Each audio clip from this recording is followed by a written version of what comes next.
जो मस्तक में सूली हो वो कांटे में टल जाए। बड़ी भी समस्या कोई आने वाली है, हाँ, तो समर्थ गुरु का सानिध्य मिल जावे। सम्राट परीक्षित जी को सदगुरु सुखदेव ने मिले कि नहीं, बैठे हैं आराम से, आएगा तक्षक नाग, देखते हैं क्या होता है। भरोसा हो गया, गुरु का सानिध्य मिलेगा। तो बोले बाबा बंदे वो नित्यम गुरु शंकर रूप। भोले बाबा ने विष का प्याला लिया और कंठ में धारण करके देवताओं को निर्भय कर दे, जाओ चिंता ना करो। कंठ में धारण किया तो थोड़ा कंठ में उसका असर तो हुआ, नीलकंठ नाम रखा गया। बोलो नीलकंठ भगवान। नसुलोगन के पास में है नीलकंठ।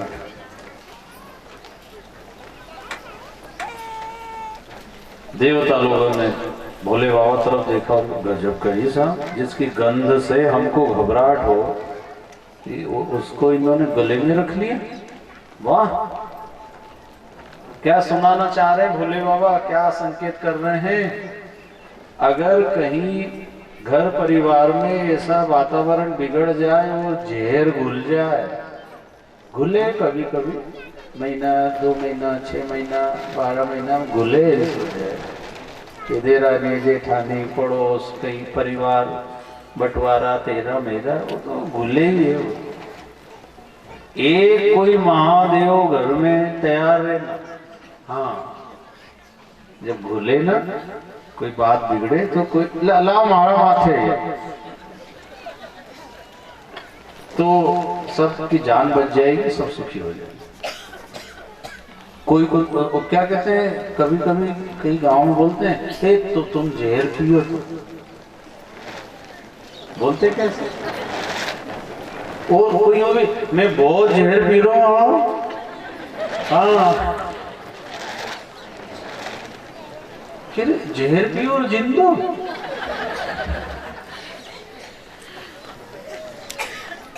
भोले बाबा ये कहते हैं खाली पानी पटक के ही मत चले जाना, थोड़ी अकल भी लेके जाना कि कभी कोई ऐसी परिस्थिति आ जाए तो कोई भी महादेव बन जाना या महादेवी बन जाए तो घर में शांति हो जाएगी, सुखी हो जाओ। और जो ये घर में जो कलह गुस्सा ये जहर घुला हुआ है, वातावरण बिगड़ा है, तनाव की स्थिति में बंटवारा जो भी चल रहा है, अगर ये जहर पी के सहन कर लोगे तो बाजार से जहर ला के पीना नहीं पड़ेगा।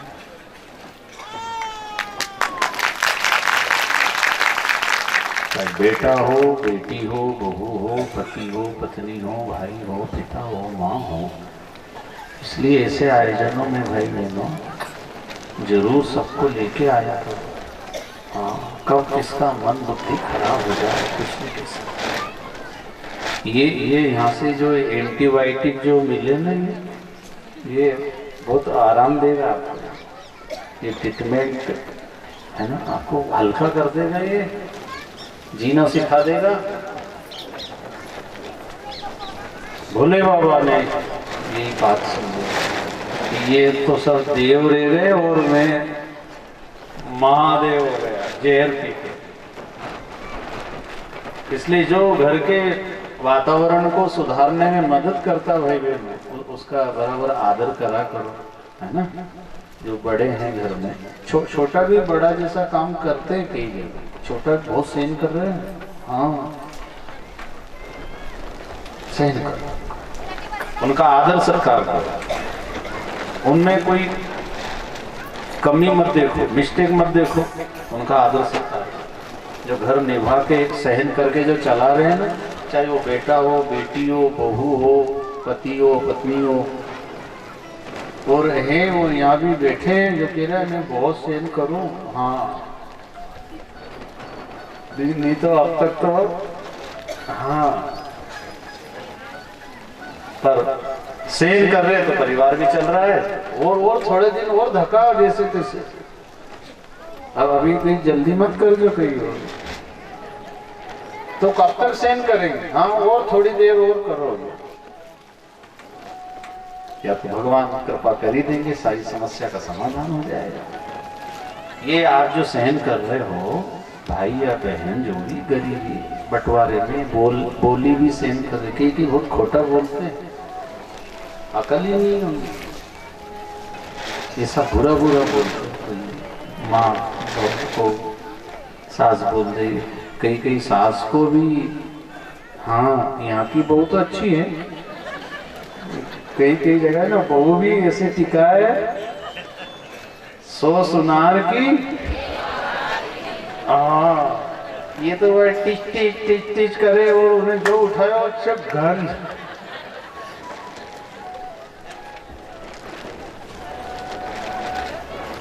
तो अब बहू भी कहेगी मैं भी कब तक, तो वो तो दो ही तरफ से चले, पर सहन करना है। कभी उधर से आए तो अपन ने सहन, और कभी इधर से आ रहे हैं तो दो ही तरफ से बाहर चले, सहन करो और धकाओ, जितने दिन धके ना धकाओ। ये कथा, ये अगर समझ लिया आपने तो जिंदगी संवर जाएगी आपकी, घर परिवार में बिगड़ेगा। बचा लो उसको, बचा लो, नहीं तो देर क्या लगे दीवार खींचने, क्या देर लगे, मिलके रहो, एकता में। ये देवता राक्षस मिलके कर रहे आए, मंथन किया, फिर कामधेनु गाय, उच्चेश्वर घोड़ा, ऐरावत हाथी, कौस्तु मणि, कल्प वृक्ष, शान धनुष, माँ लक्ष्मी प्रगति, समुद्र मंथन सब निकला है। मिलके रहेंगे ना तो इसी घर परिवार में, इसी धंधे खेती बाड़ी में आप उन्नति की ओर बढ़ जाओ। मिलके रहो,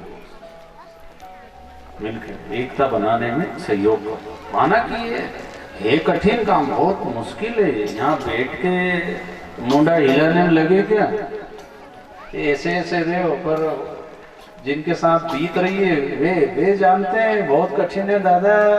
हाँ ऐसे ऐसे छूटने, ऐसे ऐसे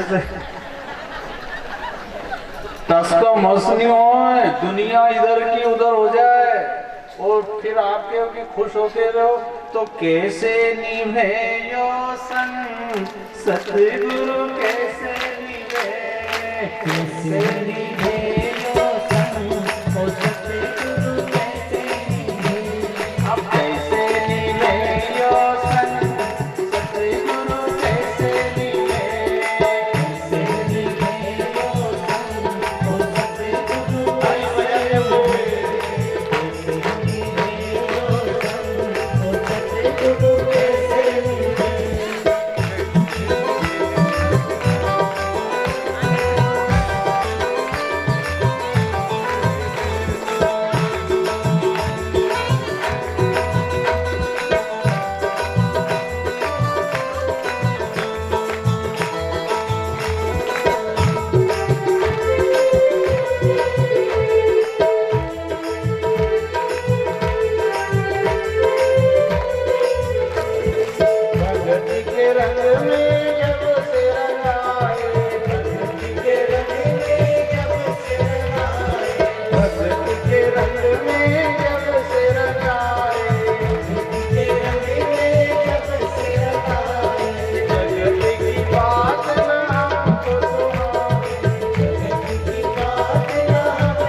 और जब सहन कर लोगे भाई बहनों, एक कठिन हो लेकिन फिर भी धीरे धीरे आदत पटको तुम सहन करने की आदत बनाओ। भूख सहन करो, प्यास सहन करो, अपमान सहन करो, निंदा सहन करो, कई नुकसान सहन करो। ये धीरे धीरे सहन करते करते करते करते हम तपस्वी की गिनती में आ जाएंगे। तपस्वी भी तो सहन ही कर रहा है कि ऐसी ठंड में पानी के अंदर तपस्या कर रहे हैं, पानी के भीतर बैठे।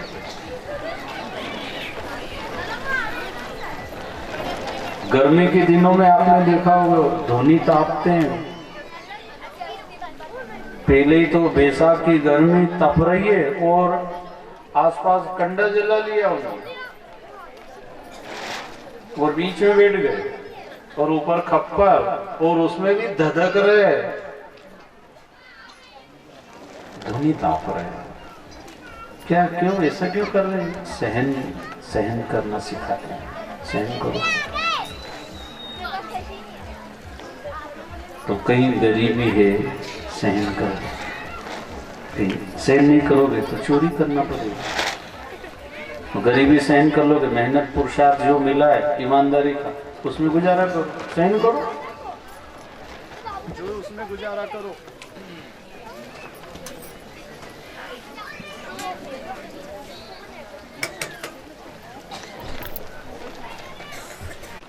कौन से सहन नहीं होगा? जिनमें अकल की कमी तो सहन नहीं होगा। और जिनको अकल है, अंदरूनी ताकत जिसके भीतर है, जो सहन कर रहा वो कमजोर नहीं है, उसको कमजोर मत समझ लेना। हाँ, अंदरूनी ताकत इतनी है उसके अंदर कि कोई कैसा भी बोल रहा, घर परिवार किसी भीतर ही उसके साथ भेदभाव कर रहे, अपमान कर रहे, निंदा कर रहे, फिर भी वो सुन रहे, चुप रहे। और एक दिन मिलेगा जवाब, एक दिन आएगा। इसलिए कबीर साहिब की वाणी भाई बहनों कदम कदम पे काम आती है।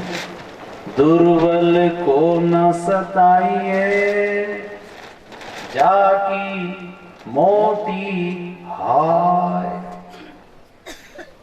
बिना जीव की श्वास से ये लोहा भस्म हो जाए। कोई सहन कर रहा है तो इसका मतलब ये नहीं कि उसको दबाए जाओ। वो तो कर लेगा सहन, भगवान उसकी लाज रख रहा है, उसको शक्ति दे रहा है, पर भगवान सहन नहीं करेगा वो। इसलिए भोले बाबा ने सहन करने की बात बताई है। तो क्या हुआ फिर? अमृत निकल आया, धन्वंतरी भगवान प्रकट हो गए और राक्षसों ने जो झपट्टा मारा, राक्षसों को तो उनका काम ही छीना झपटी का है। कहीं से भी जिधर से भी हाथ आ जाए लूटो। देवता फिर परेशान हो गए, अरे प्रभु अमृत, बोले सहन करो। अरे प्रभु सहन कब तक करें? अमृत आया वो ले गए और तुम अभी भी कह रहे सहन करो। अब आप सहन नहीं हो रही, अब अमृत आ गया उनके हाथ में, पता नहीं वे सब गटक ही गए, तो फिर अब सहन ही सहन है। बोले चिंता न करो, भगवान ने मोहिनी रूप धारण कर लिया। देखो जो ज्यादा अत्याचार से भगवान किसी भी रूप में आ जाएगा। और राक्षसों ने अमृत कलश बिना मांगे दे दिया, बिना मांगे। मोहिनी रूप भगवान ने कहा बैठो, बंटवारा करने लगे। देवता पीरे, राक्षस नहीं आए। देखो बुद्धि ऐसी घूम जाती है भाई, विनाश काले विपरीत बुद्धि। जिनने बुरा किया ना उनके उस समय बुद्धि ही ऐसी हो जाती है, वो संभल ही नहीं पाता। जाको प्रभु दारुण दुख देही ताकि मति पहले आते। वो राक्षस लोगों की बुद्धि ऐसी बिगड़ गई भाई बहनों, अमृत तरफ देखा तक नहीं, कैसा है, पतला है, गाढ़ा है कि रंग, नजर ही नहीं डाली हमने। वो मोहिनी की तरफ ही देखते रहे, उस रूप में इतने वो मगन हो गए, अमृत तरफ से ध्यान ही हट गया।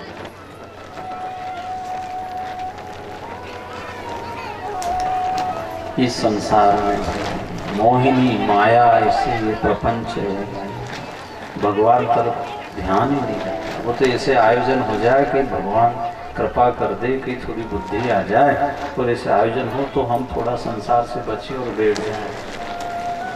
नहीं तो माया है दो भांति की, दो चलावे राह, एक मिलावे राम से एक न रखे।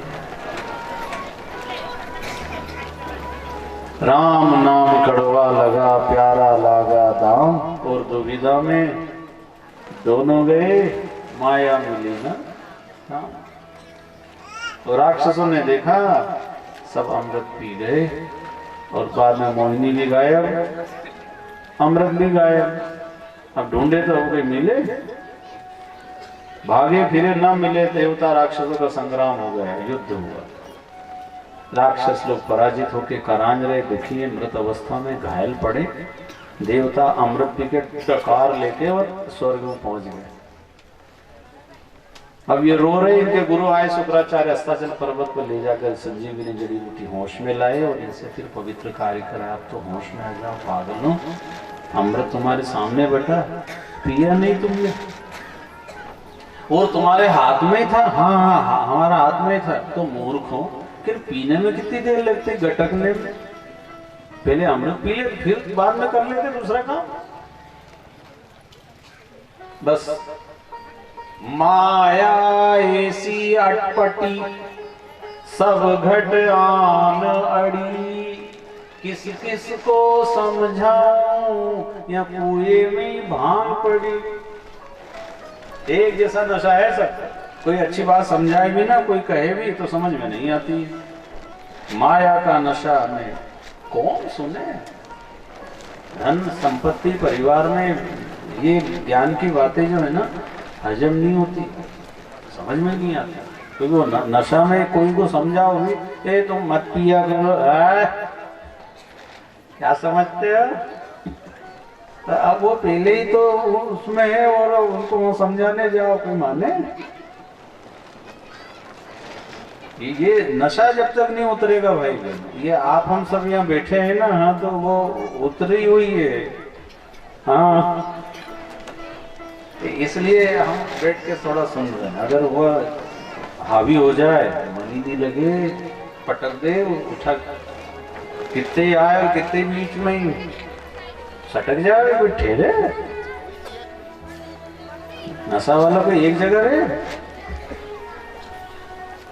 उसकी चाल, उसकी बोली, उसका चेहरा, वो तो सब मालूम है तुमको। तो नशा कैसे उतरेगा, ये यही दवा है, दवा भी यही। राक्षसों को शुक्राचार्य ने कहा, तुम वापस धर्म के कार्य से जोड़ो, तब ये नशा उतरेगा तुम्हारा। अज्ञान का नशा है। हम दुनिया को सच्ची समझे, नाशवान को अच्छा समझ रखा है। अरे नाशवान दिखना चाहिए, अविनाशी दिखना चाहिए। नशा में कोई समझ में आए, कोई को नशा में तो वो कुछ भी समझता है, कुछ भी बोलता है। माँ है, बहन है, पिता है, भाई है, समाज है, कहाँ बैठा हूं मैं, नशा में उनको कोई फर्क पड़े। नशा उतर जाए, समझ में आता है। देवता स्वर्ग में पहुंच गए, राक्षसों का तुम भी स्वर्ग पहुंच जाओ। उनसे यज्ञ कराया, 1 2 10 50 99 यज्ञ कर, 100 यज्ञ होने का था। देवताओं के राजा इंद्र को घबराहट हो गई, ये सुधर कैसे गए, ये तो हमेशा उल्टे काम करते, ये तो यज्ञ कर रहे, यजमान बन गए। और राजा बलि इतना दान देता था, नाम सब दूर हो गया उसका। बुरा था जब तक बुरा, लेकिन जब समझ में आ गई, अच्छा इंसान बन गया। आज भी भाई बहनों, अपने घर गली संसार में जो लोग बुरे हैं, वो सुधरने के लिए तैयार है, पर कोई अच्छा मैकेनिक मिले जाए। ये बिगड़ी गाड़ियां जो पड़ी थी 2-2 साल से बनाट चल रही, मैकेनिक बढ़िया मिल गए। ऐसा है जिनका मन बिगड़ा है, बुद्धि बिगड़ी है, खान पान बिगड़ा है, विचार बिगड़ा है, सोबत बिगड़ी है, उनको संग अच्छा मिल जाए, सुधर जाए। वो अच्छा बनना चाहते हैं, बुरा बन के जीना नहीं चाहते हैं वो भी, पर कहीं सहारा मिले तब तो। ये आयोजनों में भाई बहन इसे भी अगर कोई आ जाए ना भूला भटका या पकड़ लाए तो कोई ना कोई शब्द काम करेगा। अब देखो 99 एक कर लिए राक्षसों ने, अब वो राक्षसों की गिनती में नहीं, सुधर गए। पहले ये मन काग था करता जीवन घात, अब तो मन हंसा भया मोती चुभ चुभ खात। था कोई जमाने में कोई बुराई आ गई थी और सुधर गए, वो मंदिर जाए, तिलक लगाए, माला फेरे, वो धर्म के काम में आगे आए, और आसपास वाला गजब सुधरियो, गजब सुधरियो, कितना सुधार इनके जीवन में आया देखो तो। ये तो पहले तो ये ऐसा उल्टे चलते थे, अब वो तो कथा सुनी, हाँ जब से अब सही है। तो अभी 3 दिन और बचे, ऐसे ये रिजेक्ट कोई पीस हो किधर ही तो जैसे तैसे लाओ उनको, ट्राली में पटक के। बिगड़ी हुई गाड़ी तो वो तो ऐसे ही होगा, टोचन से, और बिगड़ी हुई गाड़ी तो वो स्वयं चले, सेल्फ स्टार्ट नहीं की। लाओ जैसे तैसे 3 दिन और बचे, और दिन में नहीं आ सके तो सवेरे सवेरे योग कक्षा में ले आओ 1 घंटा, तो थोड़ा बहुत काम तो सवेरे कर दूंगा 1 घंटा। तो 70 की गाड़ी पुरानी थी, राजदूत, एचडी, हीरो होंडा, तो या कोई नई कंपनी की, सब सब सब सब गाड़ियों का काम किया जाता है। हाँ, पुरानी से पुरानी या नई, अभी कहीं बिगड़ी है मान लो 2-4 महीना से शुरू करी है। लाओ तुम तो ठीक है, और कोई खर्चा नहीं है, ये भी नहीं कहना कितना लग जाए वही, जांच भी फ्री और सामान जो भी लगेगा वो भी सब फ्री। गाड़ी बिल्कुल भन भनाट कर दे भाई, वो ज्यादा बिगड़ी है तो थोड़ा समय लगेगा, वो थोड़ी बहुत कम बिगड़ी है कि नट ढीला है इधर, थोड़ा बहुत आयल ग्रीस करके और 5 मिनट में तैयार कर देंगे। इसलिए सुबह योग कक्षा में भी लाओ 6 बजे से 7 बजे तक, और कथा में ले आओ, 3 दिन बचे। तो सुखदेव मुनि जी कह रहे हैं, देवताओं ने अपनी माँ अदिति से प्रार्थना की, उन्हें पयोव्रत किया और भगवान प्रसन्न हो गए। वामन भगवान भाद्रपद शुक्ल पक्ष द्वादशी तिथि को ठीक 12 बजे दिन में वामन भगवान का प्रागट्य हुआ और भिक्षा के लिए निकले, राजा बलि के द्वार पर पहुंच गए।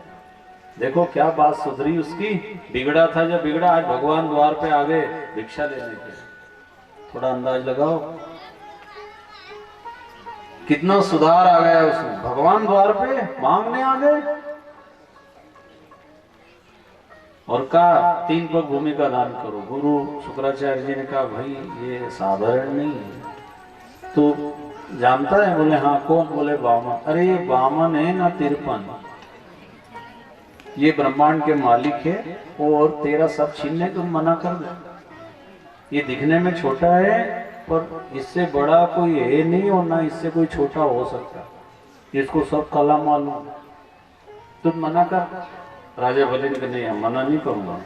आप नहीं बलिहारी गुरु आपकी, गोविंद जी बताया तुम कह रहे कि ये तो फिर अब मैं कोई पीछे रहूं, मैं इतना मूर्ख नहीं हूं, तो फिर मैं श्राप दे दूं। हाँ दे देना बोले। गुरु नाराज हो गए, लेकिन राजा बलि ने संकल्प किया, भगवान ने विराट रूप रखा, एक पग में धरती 10 दिशाएं, बोल कहाँ तीसरा पग रखो। फिर माथा झुका के प्रणाम किया, चरण रखा, वामन भगवान ने सूत्रलोक पहुंचा दिया।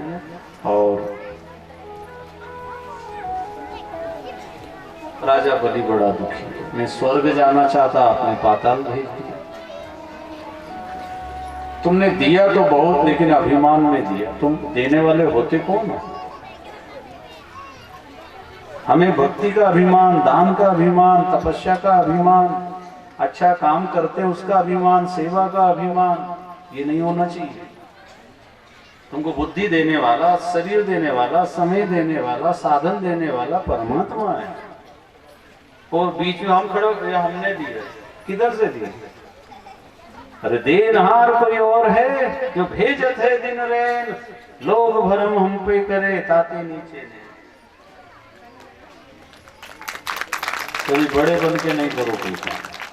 कभी कभी कथा वाले को ऐसा क्या लगता है, मैं इन सबसे तो मैं श्रेष्ठ हूँ, मैं ज्यादा समझदार हूँ। ये सब कम समझते हैं, तभी तो सुनने आए। अगर वो ऐसा समझता है तो ये कोई ज्ञान है? अज्ञान ही हो जो ऐसा समझता है ये सब छोटे हैं, ये हल्के हैं। ये किसी को हल्का नहीं समझना, सबको श्रेष्ठ समझना, ये ज्ञान है। किसी को भी अपमानित ना करो, कोई ना कोई गुण विशेषता सब में है। चाहे भगवान ने बड़ा बनाया है, फिर भी अपने को बड़ा बन के नहीं रहना, छोटे बन के। भले लोग समझे तो समझे, अपन ने नहीं समझे, छोटे बन के रहो। बड़े बड़ाई ना करे, बड़े न बोले बोल, बड़े बन के नहीं रहना। राजा बलि कहने लगे, हाँ प्रभु मेरे मन में थोड़ा आ गए थे, मेरे जैसा दादी कोई नहीं है। बोले इसलिए तेरे को ऊपर तो नहीं भेजा, नीचे पाताल में चला गया। प्रभु अब आप मेरे को छोड़ के ना जाना। एक दिन, एक हफ्ता, एक महीना, 4 महीना बाद में लक्ष्मी जी आ गई और राखी बांध के बदले में भगवान को लेकर। उसी के बाद सत्यव्रत राजा की कथा आती, मछली के रूप में दर्शन दिया। और उसी के बाद शरिया की सुकन्या का कथा प्रसंग सुना करके राजा परीक्षित जी को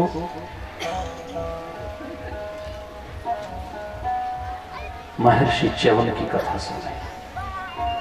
फिर इन्हीं के वंश में नाभाग अम्बरीश राजा, जिन्होंने एकादशी का व्रत करके दुर्वासा जैसे तपस्वी साधक को भी हार मानना पड़ा। हमें तप, साधना, ध्यान, दान, स्नान, भक्ति का भी अभिमान आ जाता। ये दुर्वासा ऋषि को अभिमान आ गया। अम्बरीश तो राजा है, तो क्या 11 का व्रत करके अपने को बड़ा मानता है। हमने द्वादशी को भोजन का निमंत्रण दिया, इन्होंने आने में विलंब किया। अम्बरीश बेचारे राजा के मन में आया मेरा व्रत भंग ना हो जाए। विद्वानों से सलाह ली, उन्होंने कहा आप जल पी लो, ब्राह्मण भोजन न करे तो भोजन तो कर नहीं सकते, उसके लिए जल ले लो। उन्होंने जल ब्राह्मणों के कहने से लिया। दुर्वासा ऋषि को जब पता चला, वाह मेरा अपमान कर दिया तुमने, कृत्या राक्षसी प्रकट कर दी, क्रोध में, अभिमान में। सुदर्शन चक्र प्रकट हो गया, राक्षसी को समाप्त करके चक्र दुर्वासा ऋषि के पीछे लपका। आगे आगे दुर्वासा ऋषि, पीछे पीछे चक्र ने ऐसा चक्कर में पटका, 12 महीना हो गए, कोई जगह ही नहीं मिली। जहां जहां भी सब, अरे भैया तुम बाहर जाओ, अब मैं कहा जाऊं? भगवान की शरण में गए। भगवान ने भी कहा भगो यहां से, कहां जाऊं मैं? अम्बरीश की शरण में। तुमने उसको साधारण समझा, कमजोर समझा, हल्का समझा और अपने को श्रेष्ठ समझा। जाओ उसकी शरण, वो माफ करेगा तो ठीक है, नहीं तो ये चक्र है ना वही हाल करेगा जो राक्षसी का हुआ।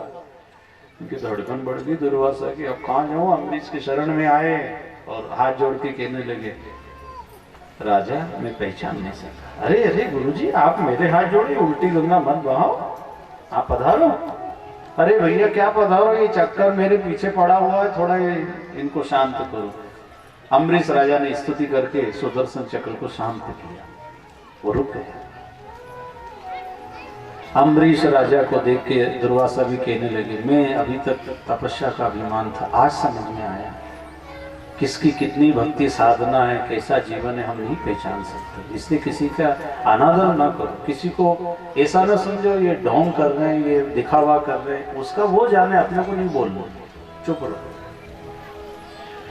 बाद में फिर अम्बरीश राजा ने भी दुर्वासा ऋषि का आदर सत्कार करके उनका सम्मान किया। उसी के बाद इन्हीं के वंश में सगर राजा के 60,000 पुत्र कपिल मुनि का अनादर करने से वो जल के भस्म हो गए। फिर भगीरथ जी गंगा लेकर के आए और सबका उद्धार किया।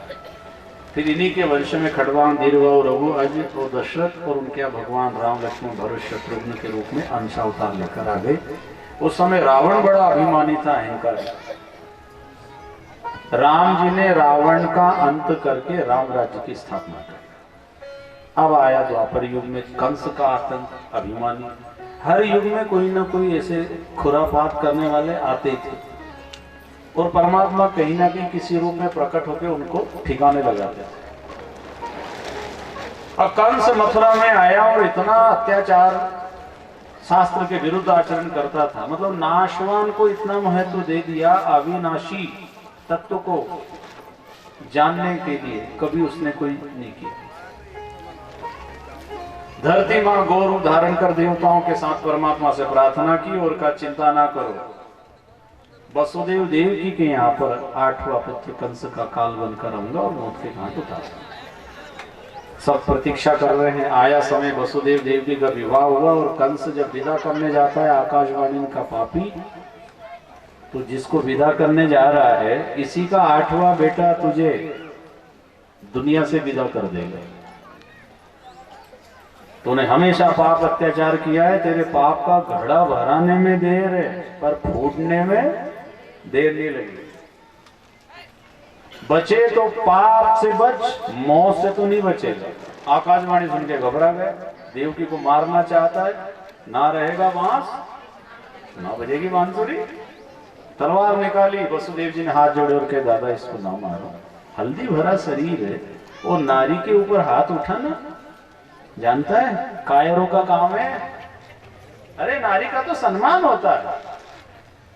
वो माँ हो, बहन हो, बेटी हो, बहू हो, पत्नी हो, इनका आदर करो। अपनी माँ है, पराई माँ है। अपनी पत्नी है, किसी और की पत्नी है। अपनी बेटी है, किसी और की बेटी है। अपनी बहू या किसी और की बहू, आदर करो, सम्मान करो, तिरस्कार ना करो, नहीं तो दंड मिलेगा। रावण ने मंदोदरी जी का कभी आदर सत्कार नहीं किया, हमेशा अपमान किया उसका। क्या हाल हुए उसके? आज भी कई घरों में नारी का अनादर, निंदा और बेइज्जती की जाती है, उसका अपमान किया जाता है, बुरा बोला जाता है। ये गंदी बात है। उस घर की बरकत चली जाती है, सुख शांति चली जाती है। नारी को गृह लक्ष्मी कहा है, इसलिए उसका सम्मान करो। कोई कमी है, काम नहीं आता, समझ नहीं है, धीरे धीरे उसको ठीक करो। अपनी है जैसे भी है, घर में आ गई है, तिरस्कार ना करो। बेटियों का भी कर्तव्य कि वो अपने ज्ञान को बढ़ाए, अपने समझ को बढ़ाए, परिवार को निभाने की वो सारी बातों को सीखे। माता पिता का भी कर्तव्य बेटी को अच्छे संस्कार दो, पराए घर जाए, उस घर की वो बात को बिगाड़े नहीं और बनाए, अपनी भी बात बने, पिता के घर की और पति के घर की भी बात बने। कंस को बात समझ में आ गई, चलो ठीक है आप कह रहे तो मैं छोड़ देता हूँ, पर मेरे राज्य में रहो, वो जितने बालों को सब मुझे सौंप देना। हाँ ठीक है। पहले बालक का जन्म हुआ, लेकर के गए, कंस ने वापस किया। नारद जी आए, एक कमल पुष्प उठाया और कहा राजन इसमें कितनी पकड़ी? गुरुजी इसमें 8 है। अच्छा पहली कौन सी है? गुरुजी पहली, इसमें नंबर तो लिखा नहीं। ये पहली ये हो सकती 8वीं है, फिर उसको पकड़ो तो पहली 8वीं पहली हो गई और 8वीं पहली, पहली 8वीं। कुछ समझ में आया? नहीं आया। तुमने बालक वापस कर दिया। हाँ वो पहला बालक था, तो उस पर चिट चिपकी थी क्या? चिट तो नहीं चिपकी, तो पहला भी 8वां हो सकता है, भले आदमी। बस बस बस समझ गया। क्या समझ गया? एक कोई नहीं छोड़ूंगा। नारद जी कहने लगे नारायण नारायण नारायण नारायण, मैं नहीं कहूंगी तुम्हार, मैं कहूँ फंसो केस में कि इनने की किया। नारद जी वहां से खिसक गए कि पापी जितनी जल्दी इसका गढ़ा भरा है, खेल खत्म होना चाहिए। तो बच्चा बुलाया, बालक 1 2 3 4 5 6 को मार दिया, 7वें का आकर्षण किया और 8वें नंबर पे योग माया को प्रभु ने कहा तुम वसुदेव देवकी के यहाँ चले जाना, 8वें नंबर पे मैं आ रहा हूँ। कि यशोदा के यहाँ तुम जन्म लेना, सात्विक का जो कर्षण किया और योग माया को यशोदा के यहाँ तुम जन्म लेना, कंस जब मारेगा हाथ से छुट के अष्टभुजा दुर्गा के रूप में तुम्हारी पूजा होगी।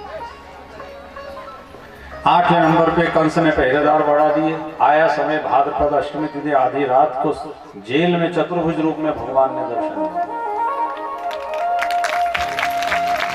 वसुदेव देवकी कहने लगे प्रभु बड़ी कृपा की आप जेल में।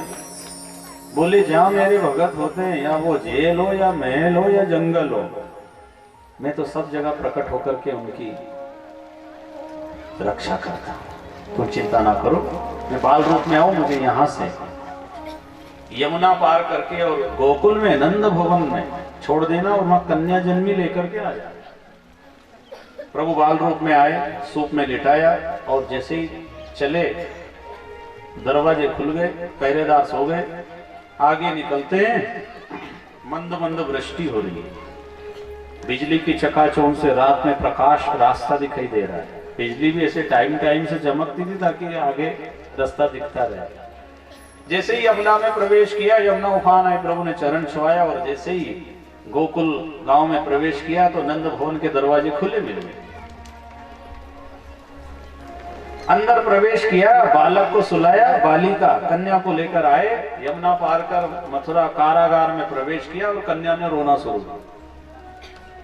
पहरेदार गए, कंस महाराज आया और वसुदेव देवकी से कहने लगा ये काल मुझे मारेगा। अरे 6 को तो ठिकाने लगा दिए, 7वें का पता नहीं है, ला या 8वें को भी मैं समाप्त कर दूं, फिर मुझे कौन मारेगा, फिर तो मैं अजर अमर हो गया। वसुदेव देवकी कहने लगे दादा थोड़े होश में आ जाओ, तूने 6 बच्चों को मारा है, ये कन्या जन्मी है, बेटी को तो माफ कर दे, एक तो पुण्य का काम कर ले ताकि तेरी जान बच जाएगी। जब आकाशवाणी ने कहा तो इनको मारना चाहता है और ये कन्या है, वो दुष्ट नहीं माना, पांव पकड़ के जैसे ही पछाड़ना चाहा वो हाथ से छूट गई।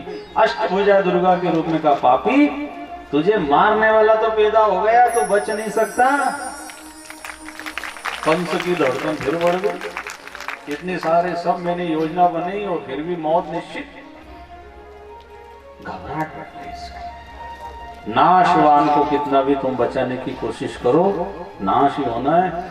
इसलिए अविनाशी को जानने के लिए आकाशवाणी ने कहा, दुष्ट कंस को समझ में नहीं आया इशारा, ये रो रहा है दुखी, अब क्या करूं।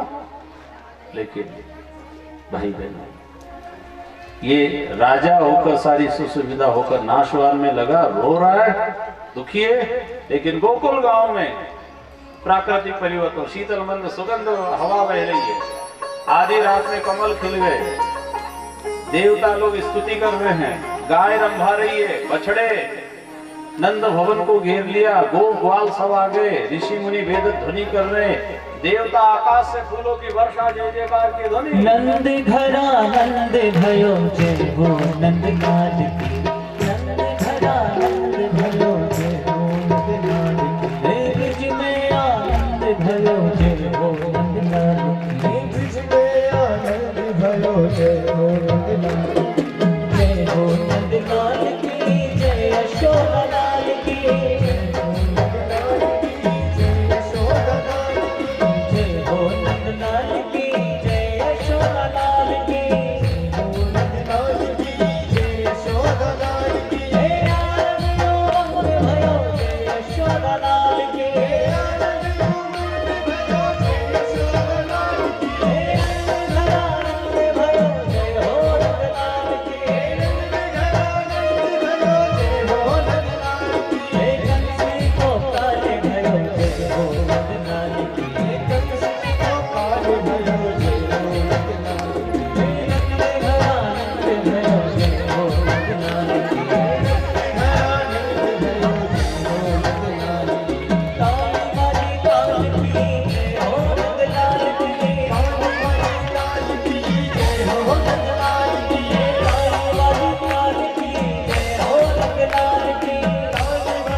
आइए सभी भगवान के उत्सव में चल रहे उससे पूर्व 2 मिनट जानकारी सूचना और फिर हम आप सभी खूब आनंद लेंगे भगवान के उत्सव का। बैठ जाए माता बहन, थोड़ा 2 मिनट की शांति बनाकर।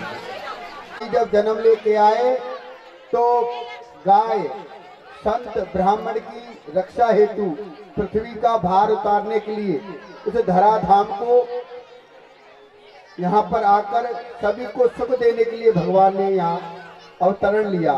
और भगवान कृष्ण भी गौ की रक्षा, संत की रक्षा के लिए यहाँ पधारे। तो हम सबको आज उस दिव्य उत्सव में ये सुंदर लाभ प्राप्त हो रहा है। और पूज्य महाराज जी ने भी संकल्प किया कि मैं भी इस दिव्य उत्सव के माध्यम से, कथाओं के माध्यम से दीन दुखी असहाय लाचार गौवंशों की सेवा करूंगा। घर शरीर छूट जाता है तो गौशाला में ही भूमिगत समाधि देकर उनको स्थान प्रदान किया जाता है। और ऐसी सेवा में हम सब आज सहयोग कर सके, ऐसी आप सबसे अपेक्षा है। आज भगवान का जन्म हुआ है और सावन महीने में 25 जुलाई से 31 जुलाई तक श्रीधाम अयोध्या की पावन तपो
आरती को चले गए बधाई और हो जाएगी पीछे वाले क्या चाहते आते था कि बधाई के नहीं होनी चाहिए तो आप सब कंजूसी भी नहीं करेंगे। पीछे बड़े भाव से नृत्य करते हुए ये करके बधाई है। वृंदावन में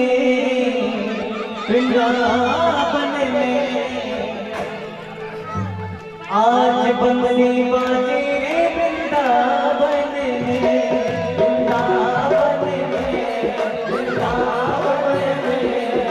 आज बंसी बाजे वृंदावन में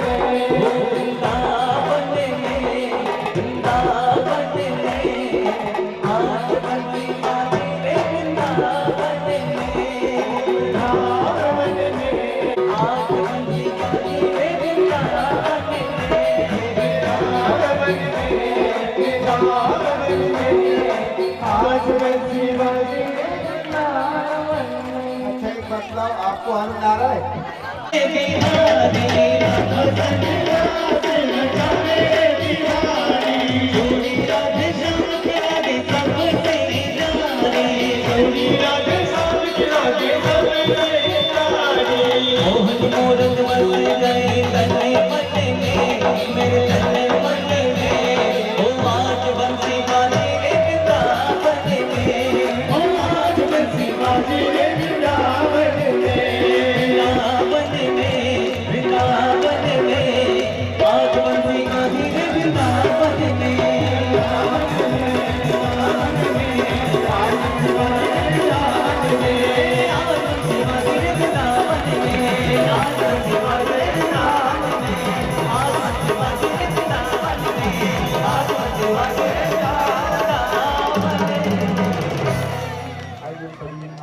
कर रहे हैं तो निवेदन है सभी बड़े भाव से आरती करेंगे और कल की आप सब तैयारी करके आएंगे।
निवेदन करूंगा सम्मानित आरती वाले कृष्ण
हरि ओम जले शीतलीकरणं देवाभिवन्दनम् आत्माभिवन्दनम् आशुशोधनं नीराञ्जलिग्रहणं मन्त्रपुष्पाञ्जलिं हरि ओम जग्नेन जग्नमयजन्तु देवास्तानि धर्माणि प्रथमान्यः सन्नादेहनाकं महिमानः सन्ति देवा ओम एकदन्ताय विद्महे ओम कात्यायनै च विद्महे सर्वशक्ति च धीमहि तन्नो देवी प्रचोदयात् ओम तत्पुरुषाय विद्महे महादेवाय धीमहि तन्नो रुद्रः प्रचोदयात् ओम अंजनी कुमाराय विद्महे वायुपुत्राय धीमहि तन्नो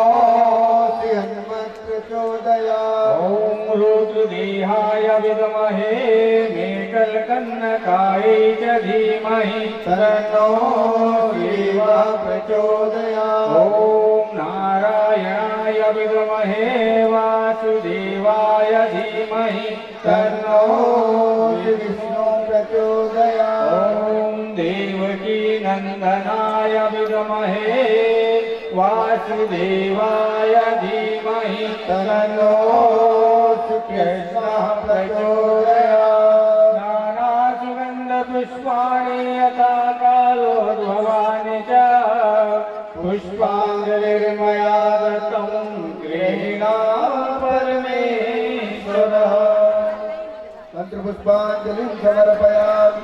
अपने अपनी आचार से कर्म कर देंगे। ओम यानि पापानि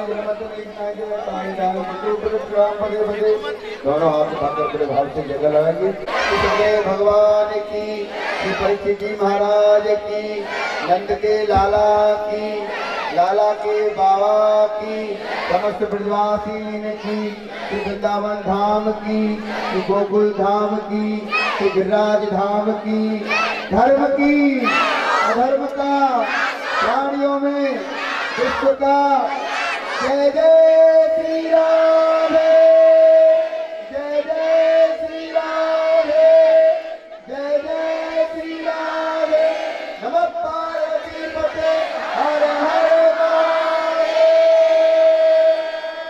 नर्मदे। और प्रसाद लेकर जाइए अपने घर। वंचित रह गए हैं, बैठ जाएंगे अपने स्थान पर, उनको वही प्रसाद प्राप्त हो जाएगा।